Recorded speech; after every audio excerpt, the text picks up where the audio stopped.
Welcome back to the Blue Door Pub Thunderdome for another Bull with Andy Carlson, Minnesota's 87th best daily podcast, show about everything and absolutely zero. Coming at you 5 days a week. Sitting shotgun is Declan Goff. By the way, you sound like a vampire character. Declan Goff does? Yeah, like True Blood style. I actually haven't heard that. A lot of people mistake me for a Degrassi character, unfortunately, and there's also a popular singer. Yeah. So they think I'm automatically one of those two things, but I've actually never gotten vampire. I've gotten leprechaun, and that's just not because I'm a fiery Irishman. No, you should just tell them that's racist.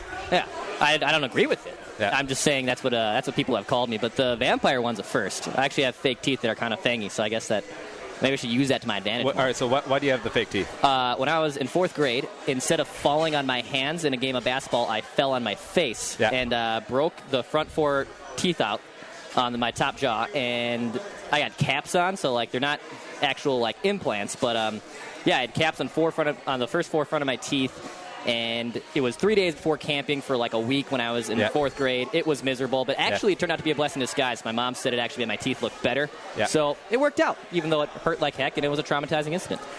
It's weird. I think I know about a half dozen or 2 dozen people who have fake teeth. Really? For various reasons. Like the wife broke hers on a countertop, and the brother-in-law, a construction accident, and the father-in-law actually...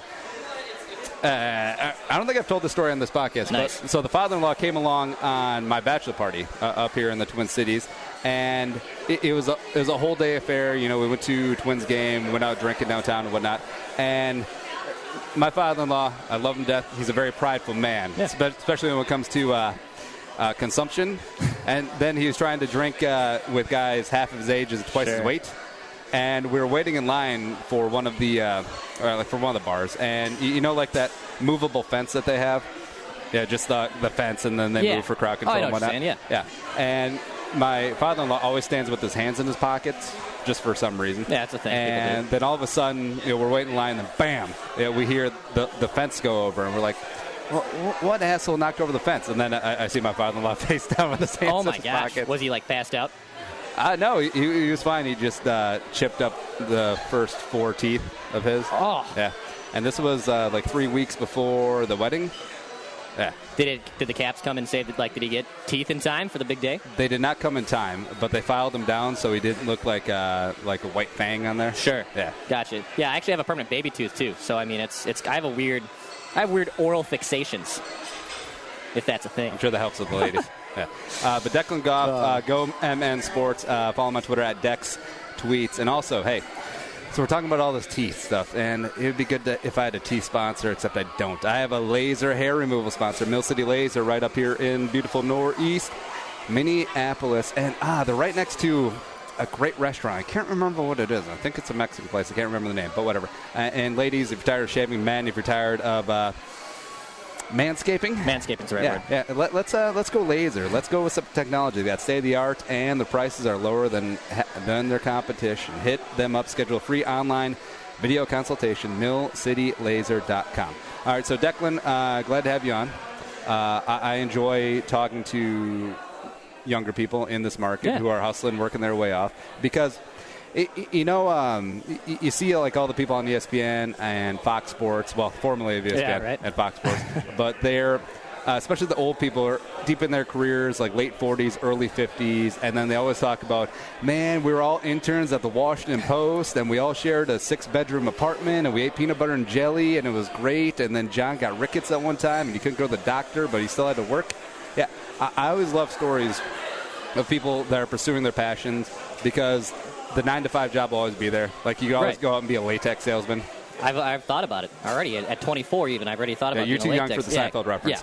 Yeah. But even at 24, tell me about your story so far. What's been the progression? So I went to school at St. Cloud State for college. Yeah. Great school. It has a negative connotation, but it's a good school. Which really is the poor man's Winona State. Yes, the poor man's Winona State. You say Mankato is the crown jewel of Blue Earth County. Well, this is St. Cloud's is Stearns County's gem. Yeah. You know, it's a great sheriff's town. department up there. Yep. Always gets the job done. I successfully avoided them in my minor years, but I went to high school too at St. Paul Central, and they had a TV broadcasting class that I was in.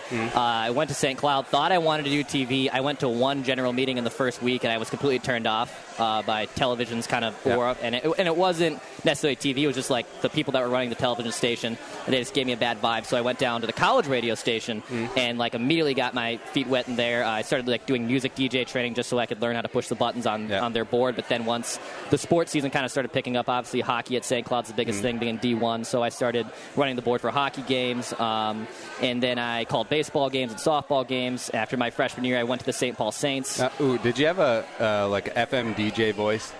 A little bit, and I honestly go, St. Cloud. Yeah, like I did a lot of late night shows. Yeah. So like from 11 p.m. to 2 a.m. was my slot. And I went more like by DJ Dexter. Yeah. When I was on the air, and I like if it got late, I would pull like some Doppler effect and like get really close to the microphone. But my main premise was to do sports and stuff. So. I had an internship with the St. Paul Saints, was a media relations guy there, so I did some color commentary and ran the board for Sean Aronson, who's still the play-by-play voice there at the Saints. Awesome dude. And then over the next few years, I did a lot more writing. I started blogging with SB Nation, with Twinkie Town and Hockey Wilderness. And that was just a simple, like, hey, do you guys need help? And they're like, yeah, come on board. So that was kind of like a cool story how that just kind of all came together. I probably was writing for Twinkie Town, and then like around a year later, I started writing for Hockey Wilderness. And then between my junior and senior year of college, I somehow stumbled onto photography. And I was what's called an RTC at Target Field, which is a real-time correspondent. Now, did you stumble into photography just for the ladies? I have a face for radio, so naturally I wanted to be behind something where my face wasn't all there.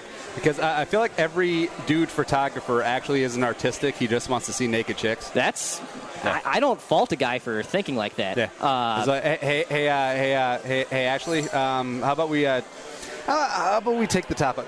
Just tasteful. It's in sepia. It's art. It is beautiful. Yeah. But photography, like, I only did it because it was through MLB.com, and like, obviously, you had to have that in a reference. It's a pretty good thing. But I despise photography. I hated it. It was not fun. I did it for 41 games, so half a home season basically in 2015.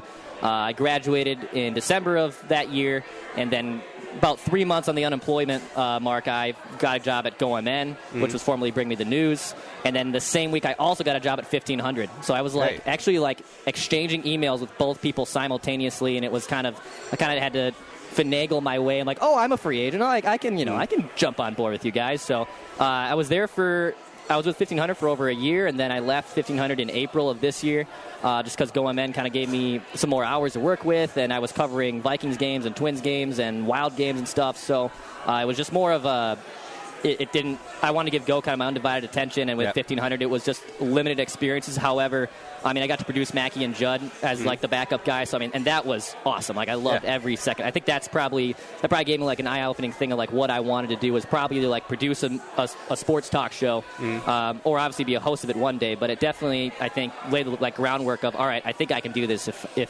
doesn't allow me to wake up at 4:45 a.m., which I was doing when I covered the show. But it was a great experience, and but now I'm with Go, and it's cool gigs. I like them. I was like talking about producing and working the board like it's this sort of mystical beast. Like you're sound engineering the New York Philharmonic when really it's like, all right, so got to pod this up. All right, so taking phone calls. Here we go. Oh, I got to push that button, and there we go. Yeah, and I think it's a trial by fire. That's kind of how I view board, and sometimes that can make for like terrible radio. I get it, but I also don't think you learn unless you burn. So that's a little trademark I might be thinking about. So. There were some moments where there's some hiccups on the show, but I think as time went on, I got the hang of it, and I think Mackie and Judd could probably attest to that. I hope they could attest to that. Yeah. I feel like working the board, it's something that's, in a vacuum, it's very simple. Like, if you're just by yourself off the air, you could do this no problem. But when you're feeling it, you're live on air, you're up against the clock and stuff, it's like if you're completely sober and a cop pulls you over, and then they want you to count backwards from 10. Like, you could do that no problem any other time, but you're actually under the gun. Yeah. Literally under the gun with the car. But, just that extra pressure.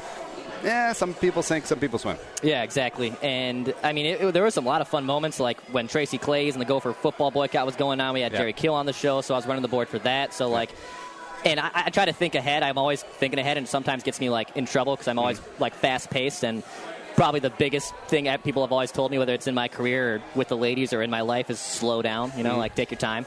Been there. Yeah. So that's always been my biggest hurdle. Yeah. But the running the board was actually pretty fun. I know it's not like a glamorous job on paper, but I mean, someone does have to do it. Yeah. So I did it Sunday nights from 6 p.m. to midnight too. So that was like my regular shift. But yeah, it was a really good experience. How many times have you proposed to a chick? 0 so far. Oh, I thought you said you move fast. Well, in other ways, Andy. Yeah. Trying to slow it down in other regards. It's a family show. Yes, it's a vampire thing I'm trying to do. Yeah, but the GoMN. Now, Bring Me in the News was a separate entity before they hooked up with GoMN, right? Correct. Okay. So Bring Me the News was a Rick Capcella startup, former Care 11 guy. Yeah. So he's also like an entrepreneur dude, and he like started up Bring Me the News, and I think in like 2009. Yeah. And then he sold it to the Pohlads in August of 2015. It became Brought Me the News. Yes, Brought Me the News. And we were still Bring Me the News up until October of last year. So, I mean, my first 6 months, we were still Bring Me the News, but after the Pohlads bought us, they wanted to obviously be branded to the radio stations with Go 96 and Go 95.3, so hence the GoMN. And yeah, it's been a fun process, and work for the Pohlads is fine. And there's other radio stations that talk about being a Pohlad pocket protector, and I don't know if I'm necessarily that, but I do like my bosses, and it's a cool place to work. And people will say that you're a branch of the marketing department, since you do have to.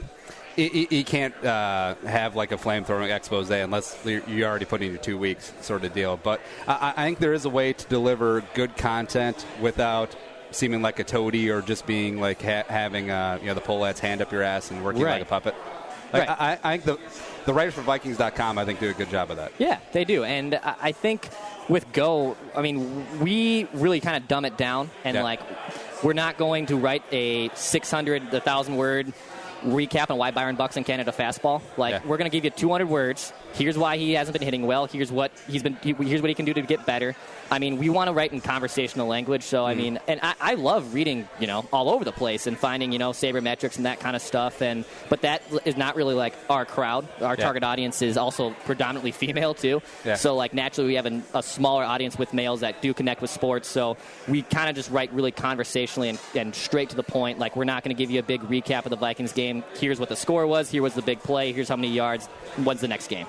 Yeah. So that's kind of just how we try to write, is in a really conversational tone. Now, I think there will always be a market for that. I feel like the Robo AP recaps, which they literally do have robots writing some of them now, I think that's sort of going by the wayside. And it's starting to enter the conversation about where's writing's place, especially with Fox Sports laying off all their digital writing staff. I'm a proponent, like, writing is still interesting. Like, if you write a very interesting, engaging, whether it be short form or long form piece, that will always have an audience.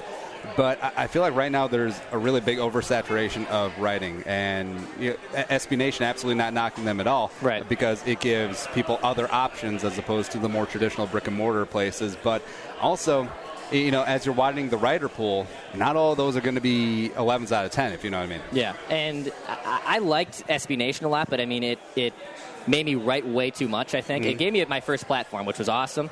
And I liked my experiences there for the most part. But transitioning to Go from writing like a big 800-word game preview on the Wild versus Islanders versus writing hey, watch this goal that Zach Parise scored. I mean, it's a lot easier to write, and it took me a while to get used to that.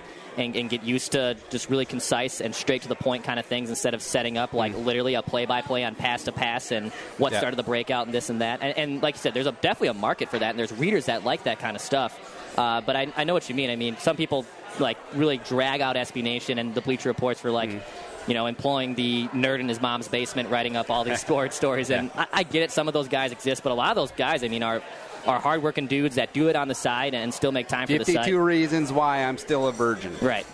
Yeah. Thankfully, I think SB Nation helped me get rid of that, but I can't confirm or deny that report. So yeah, it was a fun time with SB Nation, and even in 1500, like kind of got me back to doing that more stuff when I was writing Go for Hockey stuff this last season. But I think what we're doing at Go is I think what a lot of people do want to read is just straight, quick to the point. And if you want like a big column or a big reason on X, Y, and Z, you will go to somewhere else for that because you're used to that. And I feel like aggregator sites like SB Nation and Bleacher Report, let's be honest, are starting to get away from the clickbait stuff. Yeah. And I think it's smart. But also, I don't blame them. The past, say, 4, 5, 6 years of doing you won't believe what happens. And then you just have a screenshot of like a guy going up for a dunk, and then of course you're going to click that because that's the game that their overlords or sponsors have set up. It's like, oh, we need to get to X number of impressions per week, per month, wherever, and those still count as much as someone actually interested and sneaking in there. And also the stupid banner ads where like the little X on the phone, everyone's got fat thumbs. Oh, you clicked it. Oh, new page. You angrily shut out of it. Oh, that still counts though, so we're going to count that. Yeah. I'm an economist by trade, so incentives-wise, I never bag anyone for following their best interest. But I feel like people and sponsors and overlords are trying to get smarter now that, an impression is an impression. Like someone actually getting engaged content that they're going to be coming back for more. I feel like not like a golden era is on the horizon, but maybe a return back to sanity. Right. And I also believe, you got to have people there that are like communicating with you with how many impressions you're making. I mean, you can you can sign up through a Google Analytics thing, and that can tell you some base info, but that's not really all the audience you're trying to target. So it's really helpful at Go. Like we have 2 people that like their job is web development and then communicating with us on what's working, what ads aren't working. And I think that's really helpful too. Because like when I was at SB Nation or even like 1500, like I didn't really have that communication. So I think that's big too. Is like, hey, this is what works. This works at this time. This what is not working at this said time. So I think having people that like their job is to follow that kind of stuff is also really big because you could be writing and you don't know how many people are clicking on it or who's really clicking on it, when was the best time it should post, etc. So I think once you get into a real professional writing marketplace, not to say SB Nation and Bleacher Report aren't, but I think once you have that information, it makes your writing a lot easier too. It's super weird though that like big name guys like Dan Pompei are writing for Bleacher Report now, and Ken Rosenthal's writing on Facebook. Yeah, and I mean, I not that I like degrade FanRag Sports, but I'm like, how is John Heyman on FanRags? Like I never even like heard of this before. So it's kind of funny how that works out. Yeah, it's sad that there's so many layoffs in the writing marketplace, and that's why they have to find some type of platform to write about. But I know what you mean. It's kind of ridiculous. Well, the whole aggregator vibe, I understand by the letter of the law, it's perfectly above board. You can write up a post as like, here's what Insider XYZ tweeted out, and then write up a 300-word blurb about it. I understand that that's fair shakes in 2017, but the fact that essentially CBS didn't keep John Heyman because it's like, oh yeah, we can just aggregate your tweets from wherever you're writing, or even if you're independent. That really bothers me. Yeah, and Twitter has completely changed the game with that kind of stuff. I mean, I don't even have like 1,000. I feel like you need to get like to 1,000 plus followers to like really get credible and people know who you are. And I mean, I've been stuck at like 600, 700 for like the last year, and I think it's so weird that like Twitter can play such like a major part in every journalist's role. I mean, it's kind of crazy how sometimes a tweet can like literally like destroy your career, like destroy your credibility, and like that's kind of freaky because that didn't exist even like 10 years ago. So it is wild. Twitter's completely changed the game in that regard. Yeah. Ooh, who's someone who's really big in media right now? And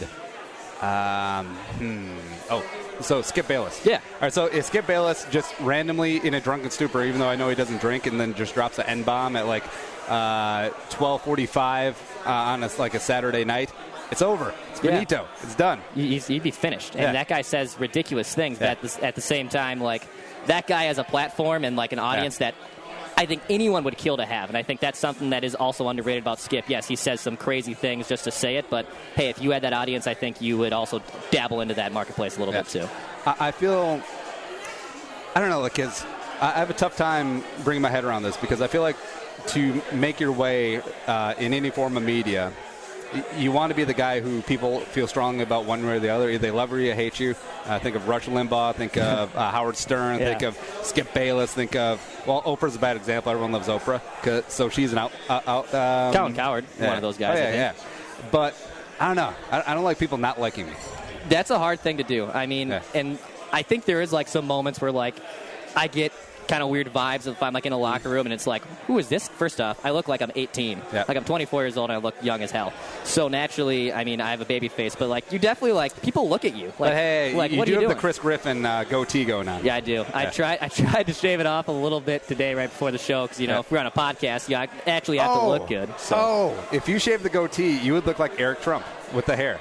Awesome. Actually, that's not the first time someone's told me I looked like a Trump before. That is fantastic. Yeah. You Halloween booked for the next 3.5 Halloweens. That is genius. I got Eric Foreman a lot, too. That's another one I've gotten since like elementary school. The blonde hair doesn't do it, but like the mannerisms and the way I act are also kind of creepily similar. I know, if I know one thing, it's that in 2017, that 70 show references kill at a college party to some young ladies. Oh, yeah. Yeah, they're really big into the Mila Kunis and Ashton Kutcher stuff. They're like gods to them. It is kind of ridiculous how much people love hashtag goals of Ashton Kutcher and Mila Kunis. Kind of ridiculous to me. Also a little ridiculous is, so what's Giselle like in real life? From GoMN. Yeah, she's nice. I don't really interact with her too much. She got a hit off me in wiffle ball the other day. Oh. Side note, I consider myself. You didn't give her the knuckler? And I threw her a knuckler. I threw her a couple hit by pitches. My balls hit her a few times. Anyway, she's a nice lady. I don't interact with her too much because she's on the morning show and I usually don't start till mid afternoons. Yeah. But I consider myself an elite wiffle ball pitcher, but I got just tattooed last week by a bunch of 96 and 95.3 DJs. Yeah. And it made me a little upset on the inside. It hurt my pride. Went home and cried a little bit, but everyone's major league debut doesn't go as planned, so I just got to get back out there and get after it. And getting hit off Giselle was probably a low point. Yeah, I've been trying to get her on the show, except I know morning doesn't really sync up with evening stuff. But we'll figure it out. She seems cool as hell. Yeah, she is, and she's been here for about a year now, and she's a Minnesota native that was I think in California. Then she came back here, so very sweet girl. Ben, Dan, and Giselle is a pretty cool show, and she went to USC. Nice. I mean, what? Yeah, USC, a Trojan, unfortunately. I feel like Peter Parker would be like Pablo Sandoval. Peter Parker would be like Pablo Sandoval. I don't know if I agree with that. Why is that? Why do you have that take? Or like a Big Papi. I feel like. Okay. I don't know what he looks like in person, but I feel like he's got a big. He's a Rubenesque man. Oh no, actually, he. Because I remember him from like B96 back in the day. Yeah. And then when he came here, and obviously I started there, I gave him a little love, glad to have you back. So it was right around the time 95.3 launched and whatnot. And he was like, yeah, actually I lost a little weight. I learned he used to play D3 basketball. He was a college basketball player. Never knew that. But no, he's actually a slender, decently trim man. I mean, I haven't dabbled into the males yet. I've thought about it, but I mean, he's a good-looking dude. Yeah, and he has connections. I think it's always a trip is like, hey man, this is Snoop Dogg. You're listening to my boy Peter Parker.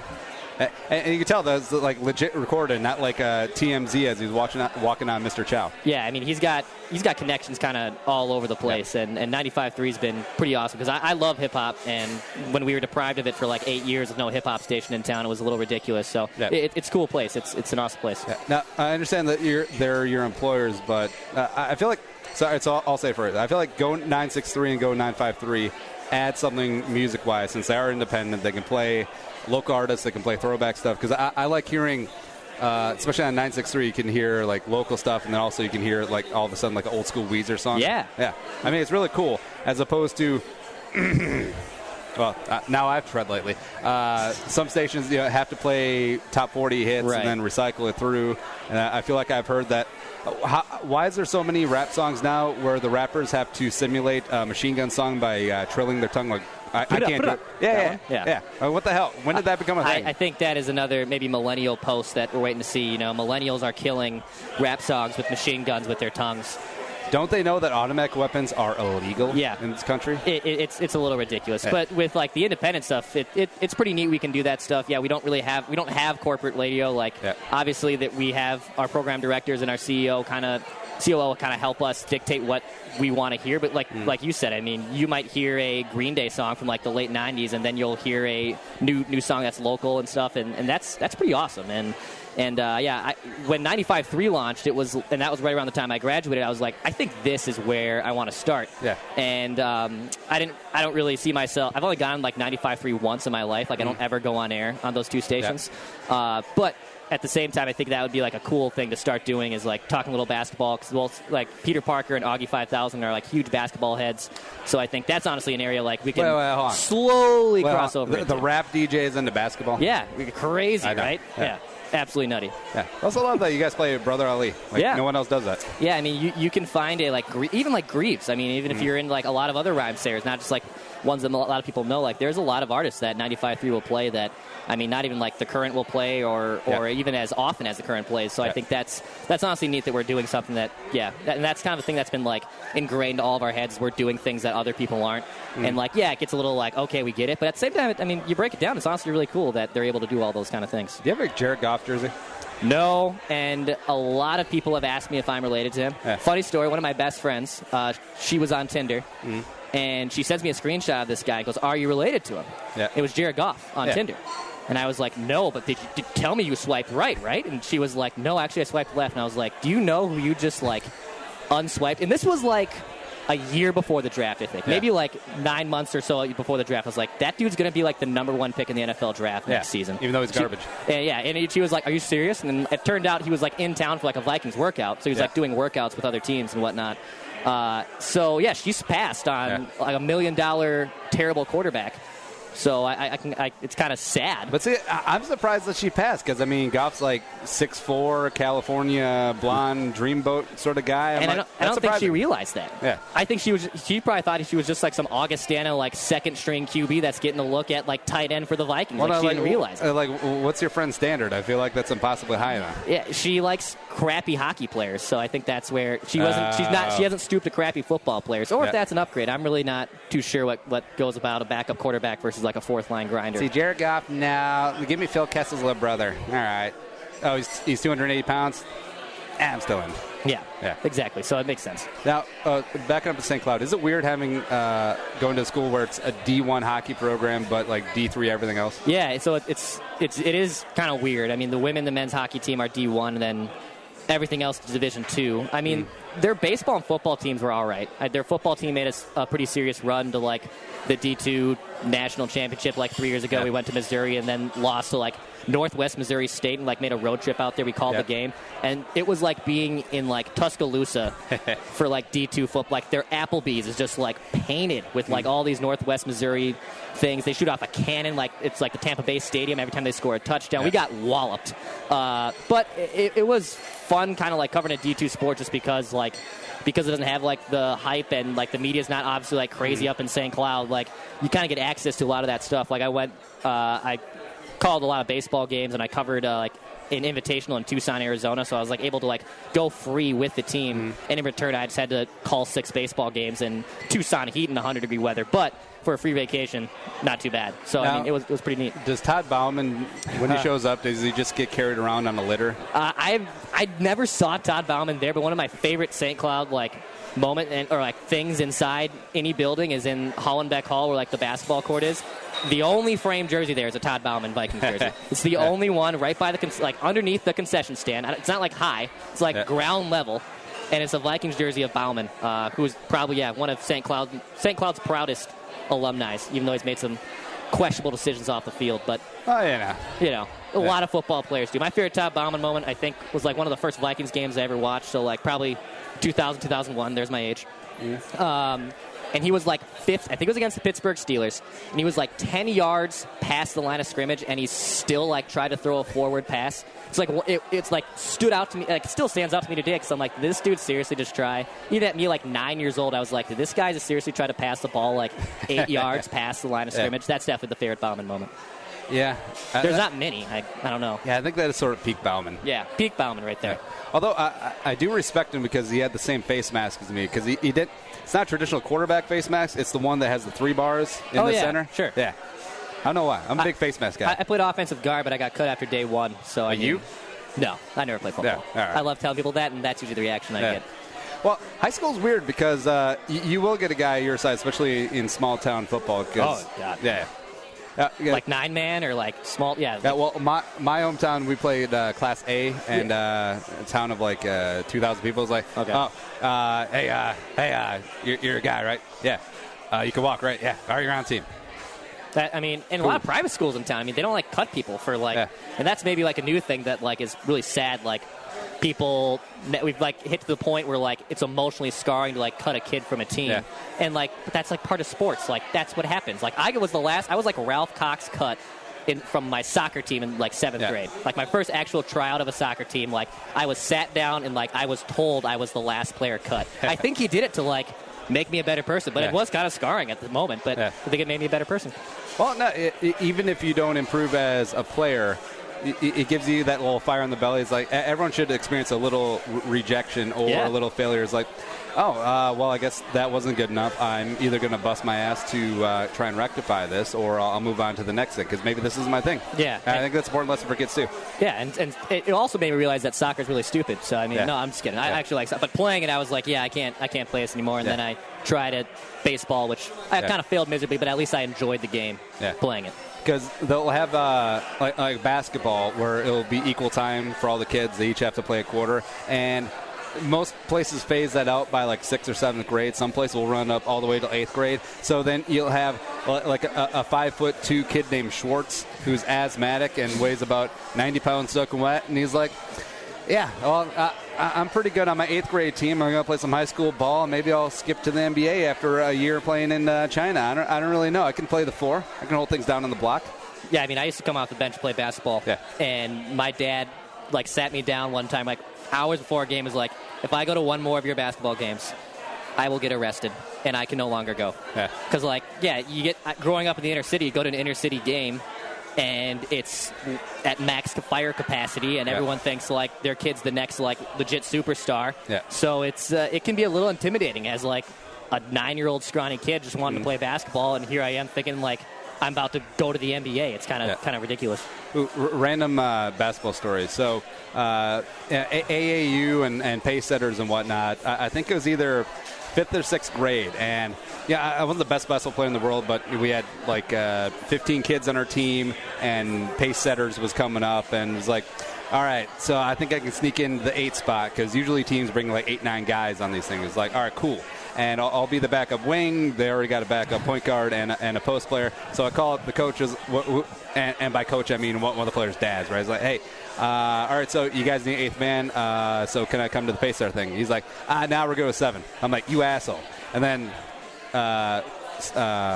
quick cut to after the tournament, 3 of the guys, one guy broke a leg, and the other 2 had severely sprained ankle, so they play 5-on-4. I'm like, ha, in your face, asshole.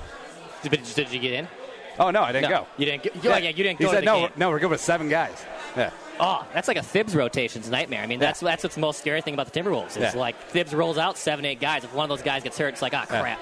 Here we go again. Yeah. And I remember I kind of a-holed it up, too, because I saw my friend who had the broken leg the next week at school. I was like, hey, man, sorry you broke your leg.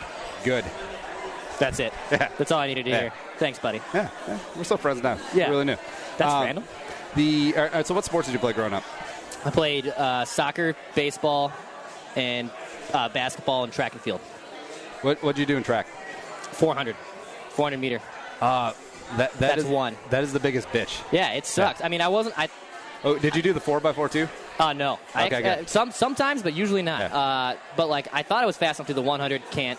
200, I think, is actually like the biggest B, because like that's like a full-on half sprint. But 400, I was like, all right, I can run this fast, and then like you get to that last 100 meters around the last turn, and you're like, all right, adrenaline. Like I don't care if I'm about to like die of dehydration. Like I am gonna put my burners on and go. So I did 400, a little bit of long jump, but 400 was my main race. I thought the 400 was the worst one because I don't know if they changed the order of events, but usually it was the 4x4 is the first event, and the 400 is the last event, or one of the last ones. Yeah. I'm like, man, if your kid runs the 400s on the relay team, you got an entire night ahead of your parents. Yeah, that's rough. The carbo loads and all that stuff, and I also dehydrate like super easily. Like the doctors are always telling me like I need to drink more water, even to this day and age when I'm not even an athlete anymore. And I've had like some terrible dehydration attacks that have happened to me after a track race or after a basketball game, and I think it was my body trying to tell me like, dude, you just can't play sports. Like move on, play chess or something. Yeah. But I love the game too much. Wait, all right. So do you have any allergies? Apparently, I'm allergic to every tree there is, but it doesn't make any sense because I grew up in like a forest. And I was around trees all the time. You can't touch trees or can't eat trees? Yeah, you did not the acupuncture. I don't know if that's a technical term, but they prick you in your back 25 times, a bunch of things, and the doctor's like, you're allergic to every tree, and I'm like, well, how is that possible? I grew up there's oak trees and all these trees all over me where I grew up in, and he was like, well, you probably shouldn't touch them. It's like, I've been touching this tree my entire life. What about my dream of being a log roller lumberjack? I thought I was going to be a lumberjack at the state fair. That was all that I wanted to do after my failed sports career. But I'm supposed to stay away. I have an EpiPen with me. I've never had to use it, but the allergy attacks I've had have come at random and at the worst possible times, and I've had to go to urgent care and get a shot of Benadryl in my ass cheek, and that's not fun. But it gives you 17 hours of beautiful sleep. I'll say that. Wait. So when you and Adrian Peterson are going out to a nice seafood/tree dinner, you both got your EpiPens? Mm-hmm. We're ready to go. And was it EpiPens that Pharma Bro was trying to jack up the price on? Correct. That and AIDS medication? Yep. Or something like that? Yep. Oh. Yeah, so I never had to use it, but I was they told me jam it in your thigh and get that sucker in there, and then it's it doesn't save you. It buys you enough time to get to a hospital, basically, is what an EpiPen does. Does it give you a nice buzz? Oh, not the buzz I like. Oh, okay. Not an uncomfortable buzz. I like buzzes from a variety of things, but not that kind of buzz. Yeah. Heroin's cheaper anyway. Yeah, exactly. All right, you're calling a baseball game. Do you have a go-to catchphrase? Or? There was one moment at this, very early into my play-by-play color commentary career. It was a 5-hour St. Paul Saints game. We've all been there. It's the bottom of the 14th.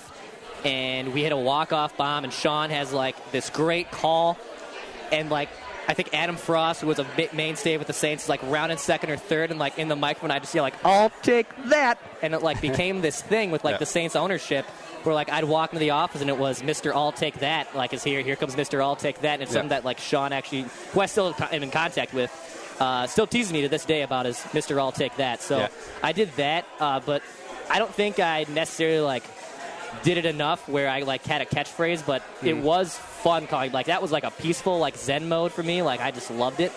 And I also called hockey games too, and that's the complete different story. Opposite of baseball, literally the opposite. So that's more I'm standing up, I'm on the edge of my seat. And then with baseball, it's lean back and kind of set the tone. Don't be don't bore the audience to tears. But it was a happy zone for me that I really loved. Yeah. Oh, hockey. How many adjectives do you have for pass? Stabs, pitchforks, shuffles, slides, dishes, wraps in a way, if you're wrapping around.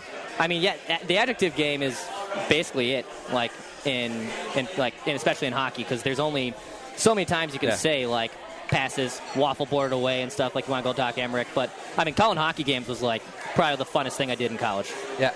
I went to St. Cloud's. I love Doc Emmerich's notebook where it's just full of words for pass. Yeah, I did that once where I sat down and wrote down pitchforks. I want a different one for pass, and I remember I just taped it right in front of me, in front of my monitor screen for stats, and I was all right, look at that every once in a while to know which one it is.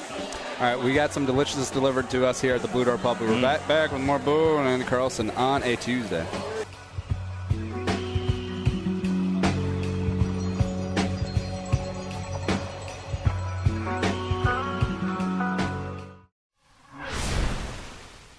Andy Carlson here, Purple for the Win podcast, letting you know that we'll be here all off-season long talking the Vikings angle on everything. Combine, pro days, free agency, the draft, OTAs, training camp in 2017. Baby. Get the show on 1500 ESPN, Podcast One, and the Podcast One app.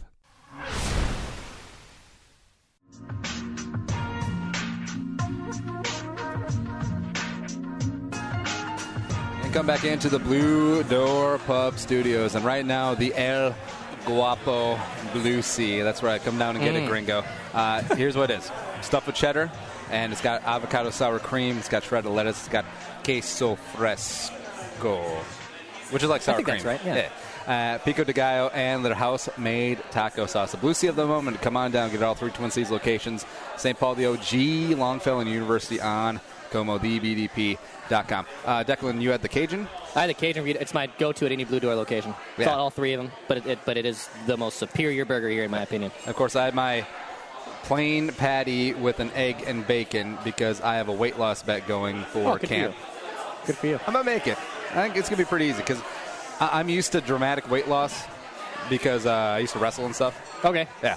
So it was like, yeah, because, still teenage kids have the Mountain Dew Live Wire. Yeah, and that's still my diet. have like a little Caesar pizza. Yeah. And it's like, oh, yeah, I'm at 163, and I need to be down to 152 by Thursday. All right, let's do this. So, like, would you put on, like, the garbage bag, like, sweats? Like, what would you do? Garbage bag, sweats, no water, constantly spitting, which also, I don't know if that actually helps. Okay. But psychologically, it gets you in that mode for sure. Yeah. And I don't know. I was just like mental toughness exercises like that. That is an interesting one. I'm trying to lose 9 pounds in 17 hours. 9? Is that your goal? Well, no. Or you were a wrestler, though. Yeah. That's daunting. I mean, I've been trying in my physical physique, which I know my face and radio, and everyone can clearly see my body type when they're listening to this right now. But I've been trying to gain 9 pounds for like 7 years. So, in fact, when I made my driver's license, which expires in like 4 months, 3 years ago, I like put more weight on it. Yeah. Because I thought I'd grow into it. Oh, you did the reverse. I have not gained a single pound like in 3 years. You did the reverse of like the size 8 chick who writes down 117. Yeah. Yeah. I did. On her license? Yeah. I got pulled over today. Oh, yeah, I saw it. I heard about it on Twitter. Yeah. And this is great. All right, so I took a right turn on one of those streets that says no right turns between 4 and 7. Off of a major road, they don't want to wait for people making turns. It's fine. But I take that turn every single day after the gym. But of course, it's like 4:04, and I get pulled over by. Now, there's many shades of hot, right? Yeah. Because like appeal hot, like good-looking hot? Yeah. Or like temperature hot? Yeah, because I play poker quite a bit, and whenever there's a female poker player, there's poker hot and there's real world hot, and there's a big difference, right? And the cop, like real world hot, like nice. not cop hot, like completely stunning, like gorgeous, like good looking. And at first I was a little taken back. I was like, did the guys give me a stripper? No, that's not cool. I got the kid in the car. Sure. So license registration, all that other stuff, and blah, blah, blah. Got out of it. I've had 21 warnings and 0 tickets in my lifetime. Are you serious? Yeah. 21, that's impressive. That's Cal Ripken. That is ridiculous. You're the Iron Man, yeah. What was the point? Oh, she dropped this one, which I've gotten multiple times. Straight face, cop, the whole thing, and gives back license registrations. Like, my fiance listens to you all the time. He really likes your stuff on K-Fan. I'm like, ugh. Wrong.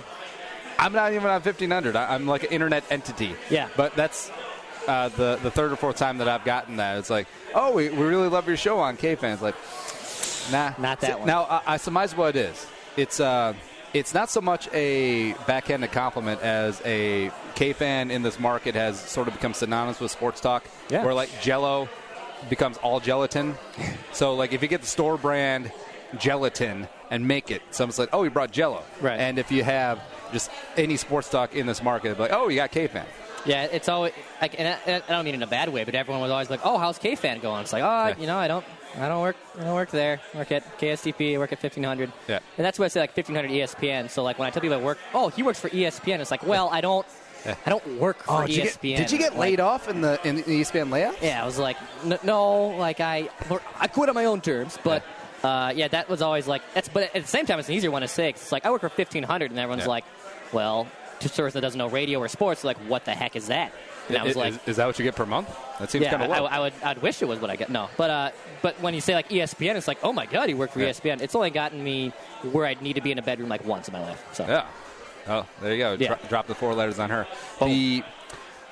This must be big. So Bartolo Colon, as you're hearing this, he's starting tonight on Tuesday, and I think it's a fun confluence because the Twins are actually good, and this is it's not fun. It is fun. It's like pure fun, but I actually think he brings a little something to be a fifth starter. Yeah, it's important, I think, to get someone that we haven't seen before and get someone that was also good last year. I mean, I know he has an ERA of like nearly 9 this year at Atlanta, and his whip was almost 2, but like this is a guy that's been around the block a few times. He's had success even just a year removed from it.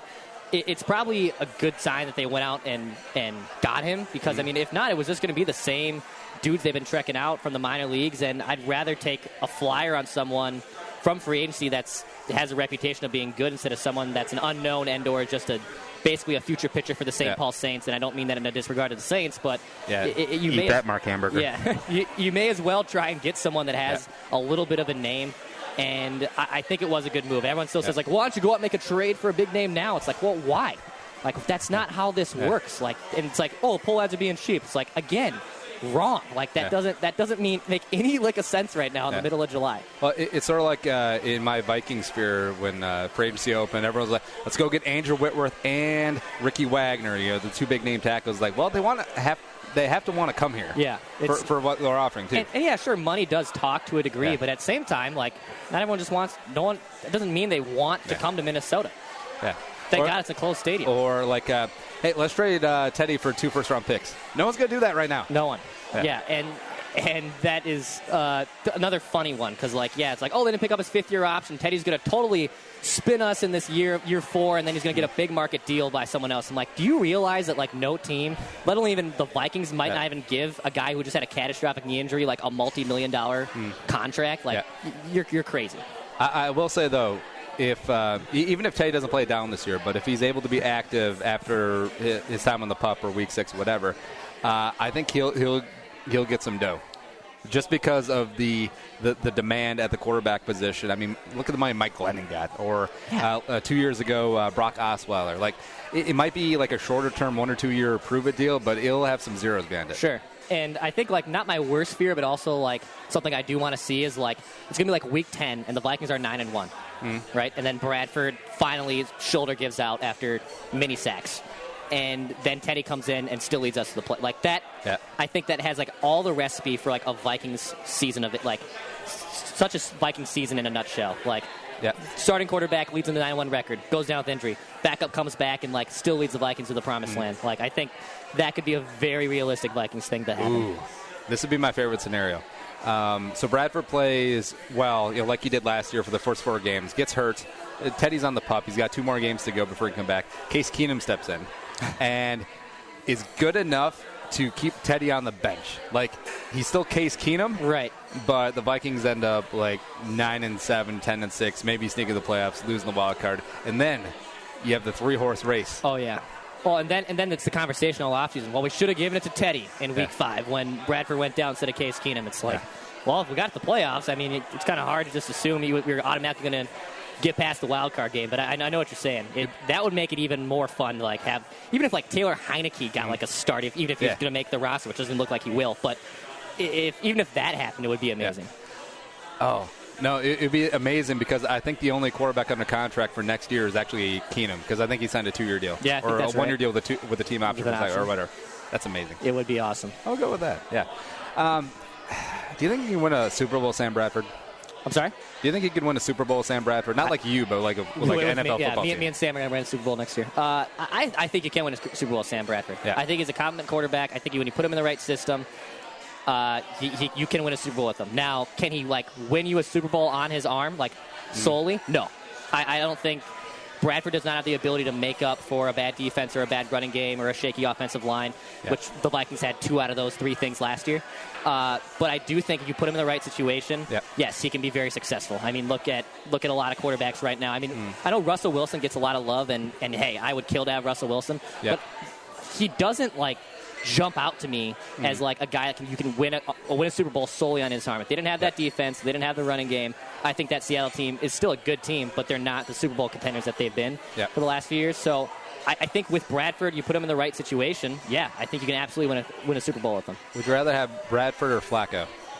Ooh, this is a good one because I have a very soft spot in my heart for Joe Flacco. Actually, I would take Joe Flacco. I'd take Joe Flacco simply because there is something about, like, that Eli Manning playoff disease that he has, and not disease that, like, makes it sound bad, but, like, this bonus, it is a disease. It's playoff-itis.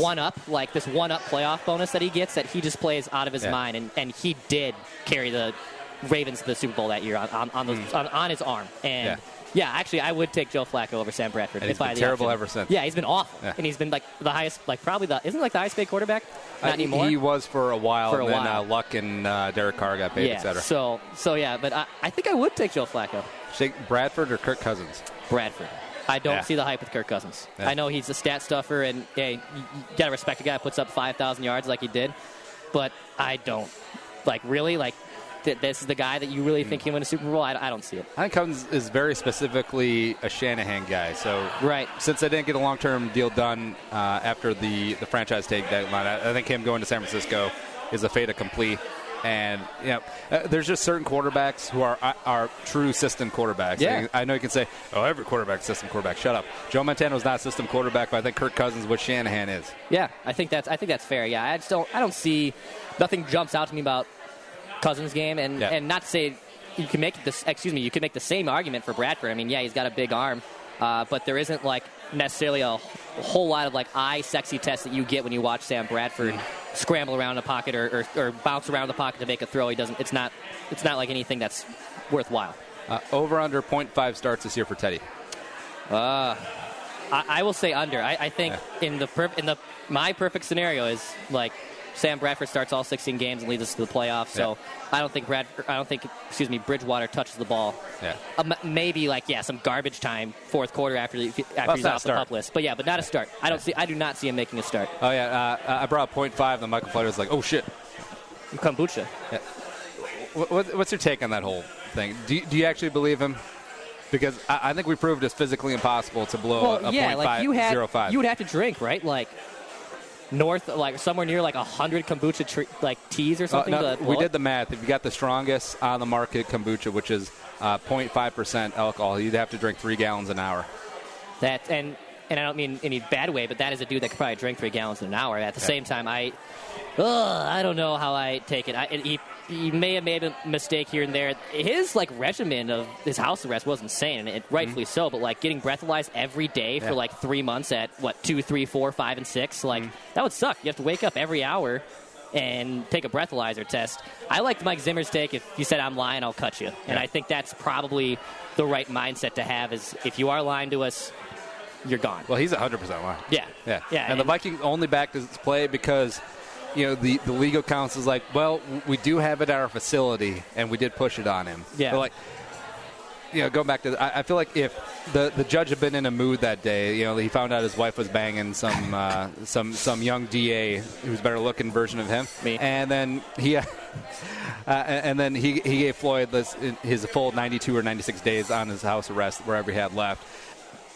The Vikings might have been liable for something. Michael Floyd's lawyer said, hey, my client's going to jail. Yeah. You gave him stuff. And everyone's it's on. Well, what about Kyle Rudolph? Couldn't he step in? It's Kyle Rudolph, he's living with him, but it's not his babysitter. Kyle Rudolph has a wife and a kids, enough probably fish to fry right now. He hangs out with Meat Sauce and Nick Swartzen at Twins games with Jason Dormel. So, that guy's got a busy schedule, dude. Yeah. So, I don't think he has time to watch Michael Floyd.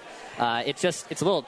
It kind of stinks. Actually, I was listening to a Purple for the Win last week, and you guys were talking about how it kind of not screwed the Vikings over, but the Jets held on for Decker for so long until they cut him that if you put Decker, let's say Decker and Floyd got released in the same time in March, whenever that was, I think it's a no-brainer that you would pursue Decker first over Michael Floyd just because of his credibility. He's not an idiot. Doesn't have a suspension looming over him, whether he doesn't mess up his house arrest or not. So I think that really is too bad.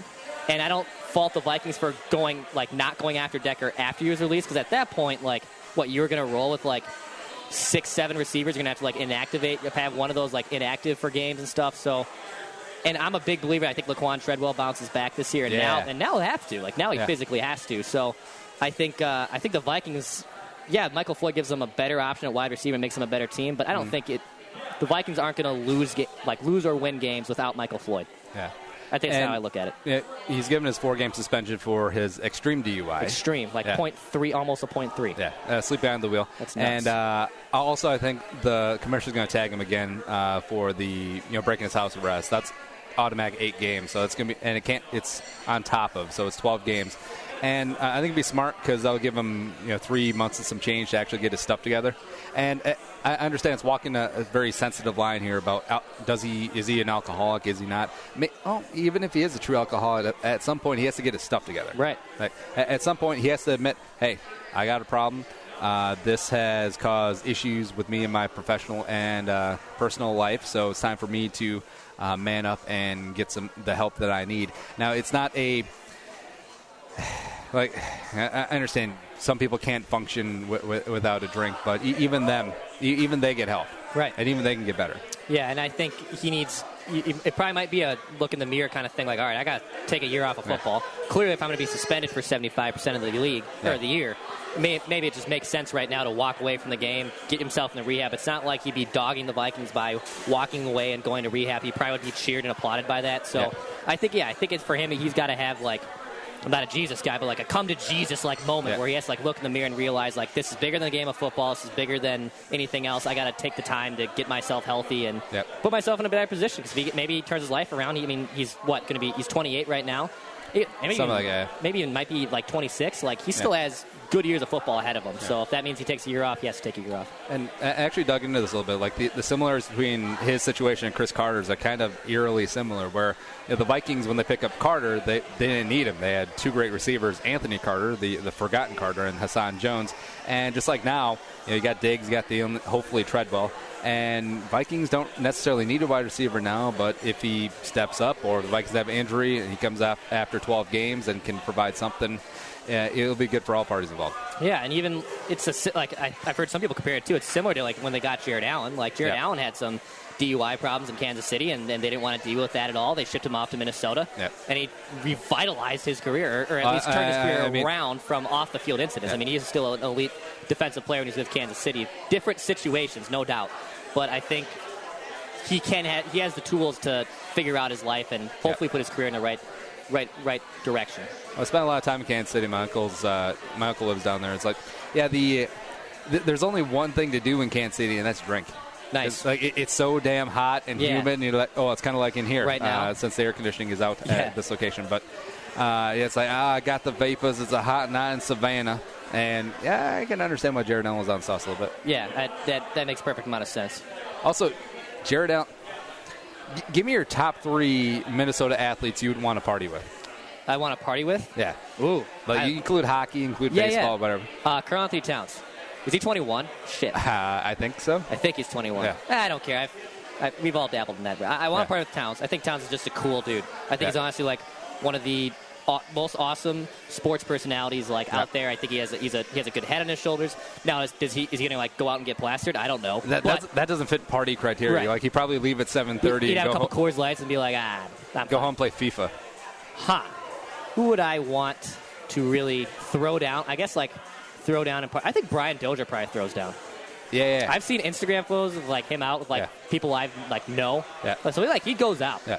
So I think Brian Dozier would be a fun dude. Random Dozier story. So we were at Stella's Fish Cafe in Uptown. Yep. And it's an awesome place. Highly recommend it. Go to the roof, and of course, there's no reservations on the roof. It's kind of catch can. Oh, yeah. So me and a group go up there, and we see the table right to the right as you get out of the elevator. It's wide open. We're like, all right, so put in the name of the hostess. They're like, all right, it'll be about 15 minutes. They're like, cool. And so we're sitting at the bar. We're just seeing that table still open. It's like, what's going on over there? And then just before we got seated, Brian Dozier and a group of jabronis just stroll up. He's like, oh, hey, what's up? He's got the Spencer, Richard Spencer haircut going on. Yeah. With the stupid is like,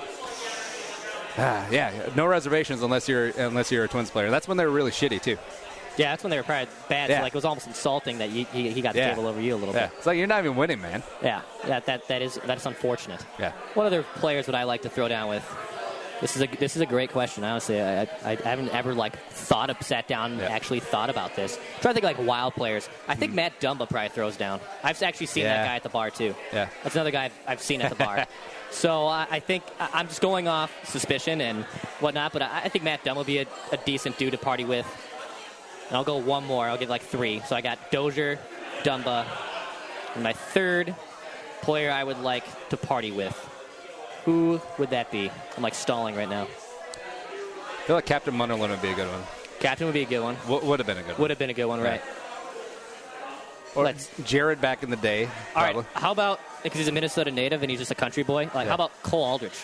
I think Cole Aldrich actually might throw down on some drinks. He's a big dude. The 7-footers always sort of freak me out with the drinking because they can put away a lot. Yeah. Just because of pure body size. Right, naturally. Yeah. And I mean, I'm a little guy, so I can only do so much. But, I think I can hang. Yeah. To a degree. It's like Andre the Giant drinking like 50 beers and not being drunk, and then having the can just look like one of those 8-ounce Pepsi cans in his hand. Like one of the little fun size, yeah. Or what was the most impressive? All right, so I got to look this up. So Wade Boggs. Oh, yeah. Drinking on an airplane. This is an Always Sunny episode. By the way, Wade Boggs eating a bucket of fried chicken before every game. That's the way to go.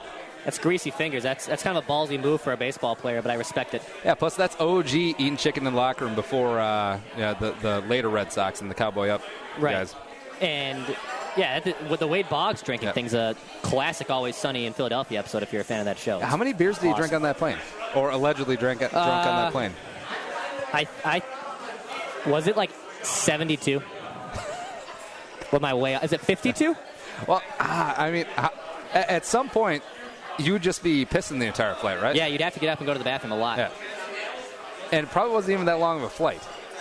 Because not like they're going from playing the Angels back to Boston or something like that.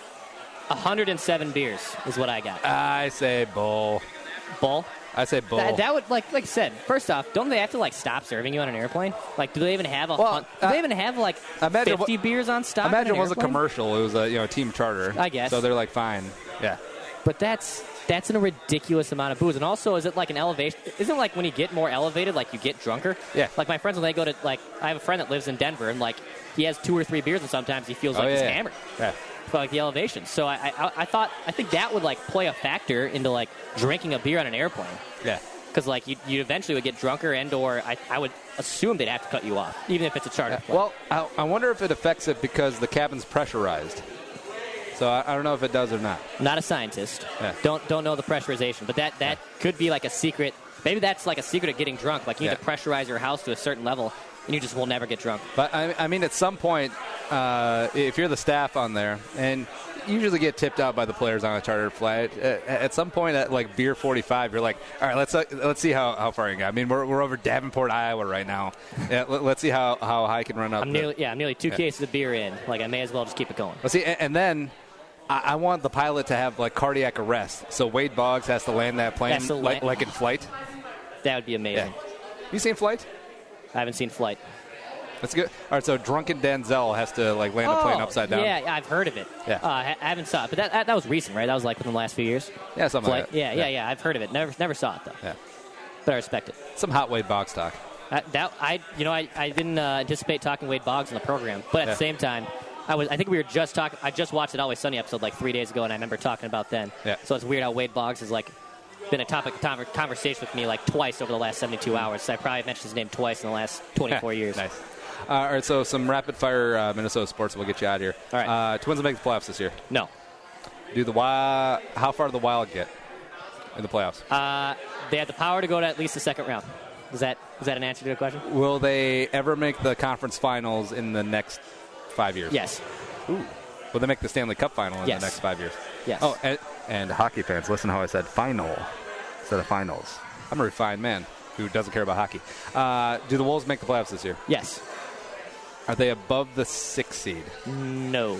Ooh. I'm taking the under. I love the headlines can the Wolves stop the Warriors' dominance in the West Conference? I'm like, hold on, Charlene. Calm down. Yeah. Just get to the playoffs, win a game. Yeah. We'll chalk it up as a win. Vikings make the playoffs this year. Yes. Sneak in. Do they make the divisional round? That's a good question. I think they can. Yes. NFC Championship game, I don't know. I don't know. Who's the Vikings starting quarterback week 1 of 2018? Sam Bradford. Oh. Where's Teddy Bridgewater? Retired. No. Retired. I don't think he'd do all this and be like, yeah, I'm done. Yeah, he's done. Maybe he has a setback. I think retirement. Not in football. Yeah. Not playing in football. Well, we know he's got a career in broadcasting because of his verboseness. Yeah.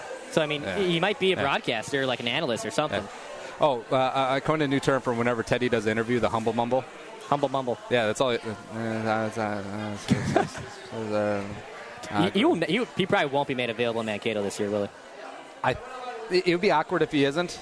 I think what they'll do is, well, Teddy's master stonewaller anyway. Is he was already. Zimmer's got him programmed like a robot. Yeah, he was already at Derek Jeter level of filibustering and saying nothing but making it sound good. So I think what they'll do is Well, I hope that's what they'll do is they'll trot him out for one session. He'll have like a 4-minute prepared statement. He'll go through his like, I just want to thank Eric Sugarman and the team for doing everything that they could, and rehab's been going great, and I'm just here to support the team, support Sam right now, but I'm here to compete and just working hard every day and blah, blah, blah. Right. And then there'll be 2 questions. There'll be assigned questions. There'll be softballs. And then, extra PR guy will be like, all right, we're done here. 2 more. Yeah, time for 2 more. Oh, Bob this guy and this guy. Yeah. And that'll be it. And then I think they'll be smart because I think Teddy is self-aware enough, like last year, he didn't show up on the sidelines. He wasn't in the owner's booth for any of the games because like he knew that Sam had enough pressure on him. Yeah. And like every time Sam threw an incomplete pass or an interception, the camera just panned to Teddy. With Teddy with like the face going on. Face. Yeah, which is great for radio. Yep. So he's aware, and he's a team-first guy enough that he doesn't want to become the sideshow. But deep down, like, this is still my team, MFer. Yeah. Bringing out skim milk. Let's do this. I hear you. I still think he's out. I don't think he's with the Vikings in 2018. Yeah, probably not. Probably not.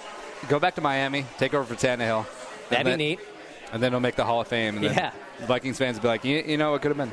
And then if Bradford doesn't pan out or has another significant shoulder injury, and they're drafting another Ponder at pick 11 in the first round. Yeah, I could actually see it where, say, Bradford gets hurt or is ineffective this year. They let him walk. Teddy is not ready for next year, and then the Vikings are like, well, crap. Yeah. So Case Keenum and Sam Darnold, let's go. Let's go. Taylor Heineke.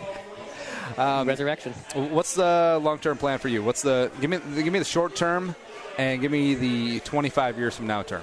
Okay, short term. I'm not full time at my job. Yep. I work 29 hours a week. So they can't put me at 30, otherwise I have to get full-time stuff, right? Yeah. So I think short-term, get the freaking full-time status, i.e. a job with health benefits. Yeah. That would be the short-term status, just from a lot of different avenues. And then, long-term would be either, hosting my own sports talk show or, producing it of some sort. Yep. I think that'd be a fun thing to do down the road. I know it's a cutthroat industry, and those opportunities only come, once in a lifetime. But I'd like to do that. And then even, thinking outside of that, if I wasn't able to get into on air, I wouldn't mind being a program director of a radio station and helping build and maintain a craft at a sports talk station. I think eventually the more time you spend in the industry, the more realization you get of how the ins and outs work. And I think that's something honestly I wouldn't mind doing if I'm laid off from the microphone physically. Hey, you could be me and Rich Gannon's producer. Yeah, and there's plenty of terrible athletes that somehow get to steal my job, so I would love to steal their job. Yeah, and Rich Gannon, it's weird, athletes that come through here maybe only spend a couple seasons here, then just live here, is because he lives in Mound. Beautiful people country. Yeah. That's how it goes. All right, we already went over the 25. All right, so give me the one dream job right now. The person who has it, be like, B, I'm coming for your job. Okay, I like that. I would say I would love to call Wild games. Yeah. So, and Bob Kurtz is the man. I think I could listen. That dude has the best. I think people don't like his voice. I think his voice is awesome. I think it's so you great want to do the radio, not TV? Yeah, radio. All right. Even though I think the TV job for the Wild is more replaceable than the radio. So let me actually rephrase it. I think I would like to gun for the TV job. I think eventually my face for radio would develop for a face for television. And then I think in return, naturally, I'd be good on behind the camera and on the microphone. So, I think calling maybe Wild games would be the crazy dream one with that situation where I'm 2 years removed now from calling any hockey game. So it's either I have to start calling a pond game, which is probably something I could actually start doing, or find some high school games, because kind of hard to get those jobs if you aren't doing it regularly. Oh yeah, Hill Murray basically is an NHL team. Yeah, exactly. I had a lot of friends that went there. I used to live around there, so actually that's probably where I'll start. Actually, I'll go to Hill Murray, blend in with some cake eaters, go to some Thanksgiving dinners. Before I know it, I'm in the booth calling some JV games and working my way up. Now, if they offered you the Gophers hockey announcing job, would you feel conflicted about it? No, I would, and I'd take that, honestly. And I think that's probably a more realistic opportunity than getting the Wild gig, and that's just because I know Wally's done it forever, but I think being familiar with college hockey and also knowing how that I've worked with that athletic department a little bit, I think I could totally see myself doing it. I applied for the St. Cloud job last year, but I did not get it, and that would have been the voice for the commercial side. So that was something I was a little bummed I didn't get, but I would. I'm trying to get away from college hockey's on Friday and Saturday nights. You realize that's the most in and I'm fine with working nights and weekends in sports. That's the nature of it. But Friday and Saturday, that's just. But so you're telling me out and the late night scene Friday versus Saturday, the ladies aren't the same as a Monday and Tuesday night. Well, they're not rolling out the varsity. Yeah. Well, at least in my St. Cloud tenure, the ladies were always out on the Thursdays and even the Sundays, believe it or not. Wow. It's a backwards town. Yep. It has its flaws, but it's all right. Yep. What's coming up from you and GoMN Sports? I'm going to go down to training camp for the first time. Hey, I've actually never gone to training camp before, even as a fan or a member of the media. What days are you going? I'll I know rookies get their 23rd, veterans report the 26th or so, right? Yeah. So we haven't finalized the dates, but I know we're going down there probably after the veterans report. So we're figuring out which days. I have one friend from high school that lives there, so if I do stay there overnight, I'd stay with him. Yeah. And then you and I can, pound whatever beers in some hotel room with you and swap more stories and turn on the microphone and make some mistakes. And See, I'll be there from the 1st to the 5th. Okay. And then we're setting up at the Boulder Tap House again for the 4th year in a row. It's going to be good times there. Awesome cheese curds. There's the Blue Door away from home. That is that's actually a good one. They have one in St. Cloud. I used to go there a lot too. Yeah, so nice. Not a bad choice. All right. Follow Declan on Twitter at Dex Tweets. And Declan Goff, appreciate you coming on. Yeah, man. This was fun. Appreciate you. That is right. I'm not kidding about the producer for me and Gannon. We go way back like chiropractic. Yeah, I'll put you on too. You can be the sideline host. Ooh, also, speaking of some health benefits, Anderson Windows, they got you covered. You want to make some money, they got 200 production jobs at the Bayport plant right now. So when you knock off of work, you're in Bayport. You're in Stillwater. You're on the St. Croix. I mean, that is beautiful. Also, on top of that, you make $15, $16 an hour to start. So if you got some kid who's just out of college, he's got some student loans, and he can't get a marketing job anymore because times are tough, kick his ass out, get him on the production line, and good job, great brand, great company. AndersonCareers.com, Anderson with an E, or hit the link on our sponsor page. Do it up. Appreciate the love. Spread the word, as always, at the Dromey Homie Army. And thanks, producer Allie, for making me not sound so stupid today. But for Declan, I'm Andy Carlson and Young Sayonara, and bye-bye. We'll talk to you tomorrow.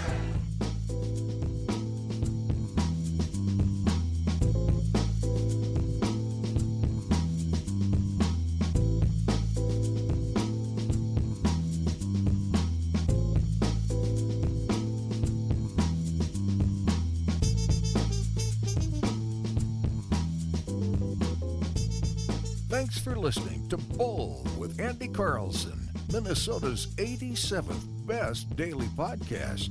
Download the show on iTunes. Everyone's middle name is Jerome.